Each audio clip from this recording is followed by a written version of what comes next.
Presentate stamani le manifestazioni natalizie previste nel cartellone denominato Destinazione Agrigento Natale 2021. Presenti il sindaco Miccichè, l'assessore Ciulla e Picarella, l'amministratore della DMO La Gaipa e il capo di gabinetto vicario dell'assessorato al turismo pisano. Una serie di eventi caratterizzeranno il Natale nella nostra città, tra questi l'Opera dei Pupi, il Trenino di Babbo Natale, le novene di Natale, la Casa di Babbo Natale, l'etnoplastica di Roberto Vanadia, Babbo Natale in carrozza e il 31, la Notte dei Giganti, che vedrà l'esibizione di artisti di strada in via Atenea.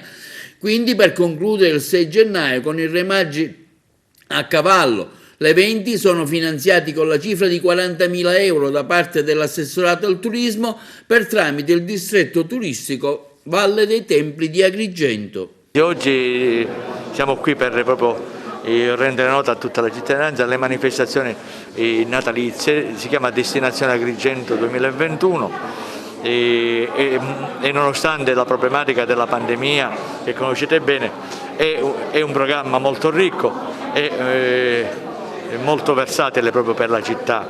Ci saranno diverse attrazioni e penso che Agrigento anche in un periodo così triste possa anche godere di queste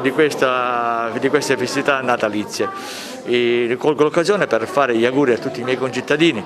di buone feste e speriamo anche in tempi migliori. Grazie. Sì, questa mattina presentiamo alla città il cartellone degli eventi natalizi. Ci tengo a dire che la scorsa settimana abbiamo sospeso la conferenza stampa prevista in quanto c'era in corso ancora purtroppo lo scavo dovuto alla tragedia di Ravanusa e quindi per rispetto alle vittime e ancora ai poi cadaveri che si sono ritrovati abbiamo preferito non fare pubblicità per le attività natalizie perché era doveroso nei confronti degli amici ravanusani e della comunità un senso anche di rispetto. Abbiamo comunque iniziato con gli intrattenimenti che sono poi legati alla tradizione natalizia, con le classiche novene di Natale, qualche spettacolino per i bambini che già visto Piazza Cavour, Porta di Ponte, ma anche l'Opera dei Pupi alla Chiesa Beata Maria Vergine della Provvidenza e qualche altra cosa che comunque già in città si è vista, come per esempio la banda domenica sera, ancora uno spettacolo e le luci che stiamo vedendo che hanno illuminato tutta la città.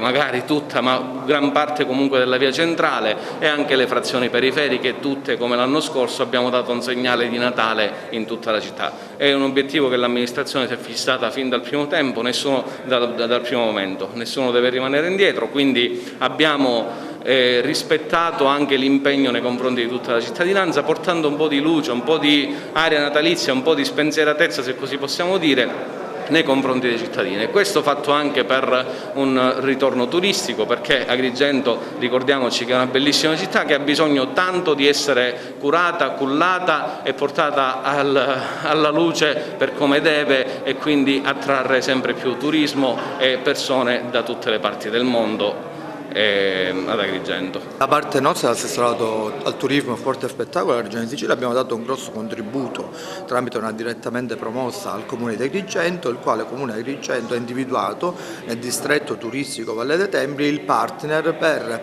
organizzare il Natale e il Capodanno, le festività di Natale agrigentino. Siamo molto contenti di aver dato questo contributo, noi siamo sempre presenti sulla città, cerchiamo in un momento di forte difficoltà dove si parla di Covid, dove abbiamo anche subito una tragedia come quella di Ravanusa, dare anche un sostegno di sollievo alla gente, alla nostra popolazione. La DMO è la capofila di una ATS che si è formata proprio per consentire la realizzazione del Natale qui ad Agrigento, con le consuete difficoltà burocratiche che contraddistinguevano questo periodo. Invece abbiamo trovato questa soluzione, la DMO è in prima fila per quanto riguarda la promozione e il coordinamento, mentre il calendario è fatto da singoli soggetti. Io quello che vorrei sottolineare è che c'è stata una grande aggregazione, molta voglia da parte degli agrigentini e della comunità di dare vita a un Natale molto bello per i cittadini e quindi c'è una bellissima forza di aggregazione che secondo me incarna in maniera veramente propria lo spirito natalizio.